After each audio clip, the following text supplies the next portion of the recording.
On today's show, the New York Knicks trade for Mikal Bridges. What does that mean for the Knicks? The Nova contingent grows over in New York. Can the Knicks still keep OG Anunoby? We'll talk with Alex Wolfe about all this and more on today's Locked On NBA. All right, I'm here with Alex Wolfe of Locked On Knicks for his instant reaction to this trade. Literally just came from running outside to inside to get this done. Man, the Knicks get Mikal Bridges. Your instant reaction to sending 5 first-round picks, but getting Mikal Bridges. The Nova Knicks are united finally. Yeah, obviously huge pick amount. You know, it's right up there with like the Gobert trade and the Durant trade and the various Harden trades, you know, all the superstar trades of recent memory. But the player amount is basically nothing. I don't want to disparage Bojan Bogdanovic too much, but I mean, the Knicks are not losing a ton. It's a guy that was playing 15 minutes a game for them, if that, you know, and he even had a hard time kind of sticking in the rotation with Tibbs for a guy who will most likely start now. You know, I don't want to be presumptive, but I think if the Knicks are making this move, they must have pretty good intel that they're going to retain OG Anunoby and Isaiah Hartenstein. And the rest of the core is still there. I mean, it's nuts. I mean, Donte DiVincenzo was a top 3-point shot taker and maker last year. And now he's going to be coming off the bench as your first guy or second guy off the bench. And Josh Hart is still there to come off the bench. And he played 48 minutes in like 30 of the final, like 40 games or whatever. That's an exaggeration, but it felt like it. It felt like it. It's crazy from a Knicks perspective. I mean, this basically says, hey, we saw what you guys did in this year's playoffs. We appreciate that you guys put forth so much effort when you were so shorthanded. You almost made it to the Eastern Conference Finals. We think this team is ready to compete and contend and possibly win a championship. And this is the all-in move to do that. And not only that, it keeps them in comfortable breathing distance of staying out of the first and second apron of the luxury tax as well, which is going to be huge for team building going forward. So they haven't lost all flexibility. They still have some protected first-round picks available to them to trade. They still have some more pick swaps they could utilize if there's like one more little move they can make to like push this team over the top now. But man, on paper, this is just from a pure basketball fit perspective, you give up the picks you have to if you think you have a chance to win a championship. And I really think that's where the Knicks are at this point. I think this team is, if everything breaks correctly, this is a team that in the next 2-3 years could win a championship now. Yeah, let's focus on that part. So what are they getting with Mikal Bridges? You expect him to come in, to start right away, to be the second star. Is he that second star that they wanted, that they thought maybe Randall could be next to Brunson, and now that he steps in and is that guy that takes you to championship contender? I think basically what you're banking on with him, so he's kind of great in like two ways, I think Bridges is, in that he's both that extra scoring punch that you need, and he gives you another all-world defender to put next to OG Anunoby. So now you're going to have this situation where in your starting lineup, in theory, you've got Jalen Brunson, who's one of the best offensive players on planet Earth, and just cemented himself as maybe a top 5 NBA player this past postseason. You have Mikal Bridges and OG Anunoby right next to each other there, 1-2, who can both defend the 2 best players on any given team. I mean, they go up against the Celtics now. You can defend Jason Tatum and Jaylen Brown. You don't have to choose anymore. You have 2 guys that have been Defensive Player of the Year finalists in recent years and all defensive team nominees and everything else. So those 2 guys are fantastic. Julius Randle, I don't even think that this is necessarily them saying like Mikal needs to be the second star. I think that you're just kind of setting up this situation where any given night you can rely on Julius if he's going, or you can rely on Mikal if he's going to be your number 2 guy. I think they're going to be more of, you know, some teams you talk about the 1A and 1B situation if it's 2 like mega super duper stars. I think this now on offense becomes a Jalen Brunson is number 1 period, and then Randall and Mikal Bridges are 2A and 2B. Those are your 2 guys that you're going to rely on to be your next best guys. And then, of course, again, you still have a top 3-point shooter in Donte DiVincenzo. You still have a crazy transition engine, rebounding force of nature in Josh Hart to bring in if you want. You have OG Anunoby, who's a knockdown 3-point shooter and just really good overall. It's great. They just have so much talent to lean on now. And Mikal just kind of pushes it over the top to where there's kind of like very few questions about what this team can do now at this point. And it's just going to be, can they stay healthy and can they gel properly? And if the Nova Knicks triumvirate that now becomes a quad for it, I don't know. Yeah, a quadedent. Quad, yeah, whatever the thing is that is after triumvirate. A quadriplegic, isn't that what it is?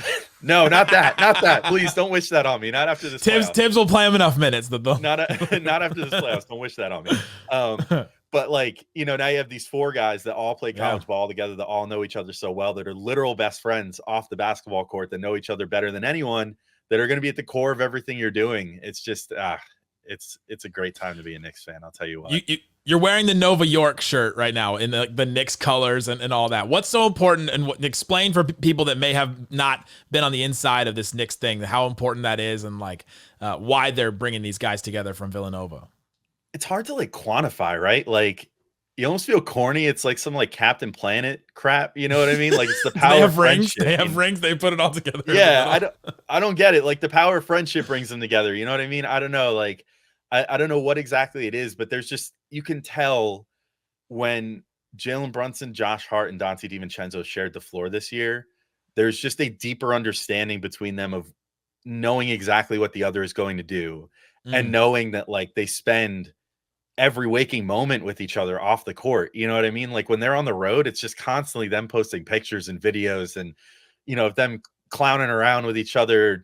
Brunson and Hart literally have a podcast together that they're recording like once a week. Like it's just so much, you know, like these dudes legitimately love each other. And you could tell all season they were sort of like, I made this joke numerous times, like, you know, in group chats or whatever, but like Mikal was like the Squidward meme where he's sitting inside and he's watching SpongeBob and Patrick play outside. That was basically Mikal Bridges this year, sitting across the bridge, looking over at MSG, being like, oh, all my friends are having so much fun without me. Like, this is a bummer. And now he doesn't have to do that anymore. And I don't know. I think there's just something beautiful about it where like the way that they play together, it's so obvious that they know each other so well, but also it's never felt, I don't know, this sounds so stupid to say about like a bunch of grown men being paid millions of dollars to play basketball, but it's okay. We love it. It's sports. That's the point of it. I guess. I mean, it's never felt like cliquey. You know what I mean? Like it never feels like, oh, it's the Nova guys and everybody else feels jaded or whatever. It's like the whole rest of the team is in on the joke. They're all in on the fun. Like everybody just Jalen Brunson is like a really good leader in that respect, where I just feel like he's cool with everybody. He always defers to every other player on the team but himself for the success of the team. And I think that trickles down. You know, guys are happy to have him be sort of like the leader of the team, both on the court and off the court. And you know, it's improved Randall's sort of psyche as a player, I think, to have that spotlight taken off him a bit, where that sort of, we saw how that sort of broke him down in a bad way in the 21 to 22 season. And so, you know, I just think everybody has a good time. This team is always smiling. They always look like they enjoy playing together. Even OG Anunoby, who's like a stoic, you know, Buckingham Palace guard most of the time, you know, from England. You know, he's out there smiling and yucking it up with these guys when he's not giving, you know, 2-answer media scrum answers. You know, you mentioned that they'll still be able to keep OG Anunoby. You're pretty confident they'll be able to. How does this not change that? Well, so like the Paul George stuff, for example, which the Knicks were linked to him, and we just did an episode on him recently.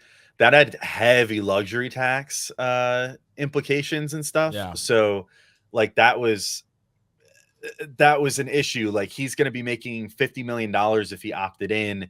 And then the Knicks would be under certain restrictions of how they could acquire him. And like doing it without including Julius Randle was going to be tough and whatever. And, you know, but that was all so that you could still re-sign OG Anunoby and Isaiah Hartenstein once free agency started.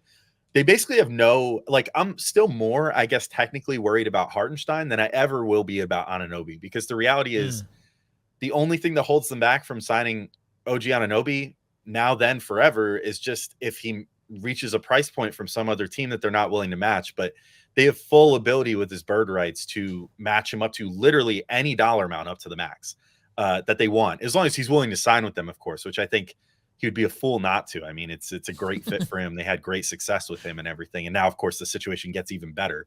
So, you know, I think all they have to do is just compensate him fairly. And I don't think anything changes with that now. And if anything, now that you've invested this much into Mikal Bridges and fully, jarring this window open to try to win a championship, now you kind of just reach this point where, like, if you got to pay OG Anunoby an extra $5 million a year over the course of his contract, you just swallow the pill at this point. Who cares? Like, just do it because you're trying to win a championship. So you do what it takes to get this 2 to 3 year window and make that happen. So I think, if anything, to circle back to the initial question, if anything, this does nothing to hinder them. And in fact, probably like a quick shot, and the chaser being an OG contract gives them like just that little extra thing to be like, screw it, sign it, blank check, do whatever you want. Yeah, we went all in now. Let's just get this done. Like, I almost wouldn't be surprised if we hear with this new earlier window for contracts being able to be agreed upon with incumbent teams, if we hear like literally tomorrow before the draft, like OG Anunoby has re-signed with the Knicks, or maybe even tonight before we go to bed. Because screw it, why not? Let's just throw some more news out. Are we going to bed? Are we going to bed in New York tonight? I wish, because I'm trying to go to the draft tomorrow, and I want to be well rested to go talk to the future Knicks. But gotta go boo somebody tomorrow, right? Maybe Leon Rose has other plans. Yeah, I don't know. Yeah, Mikal Bridges only makes $23 million, which is like a wild contract for a guy that you just traded 5 first-round picks for. So to me, that's why everybody's like, right. That's why everybody's like, oh, how can they re-sign OG? Well, he doesn't make that much money. You just kind of just swap the contracts there and all that. So Alex Wolfe, go listen to Locked On Knicks. They'll have great stuff over with Gavin Shaw. Good stuff over there, and we'll be back with the Locked On Nets host.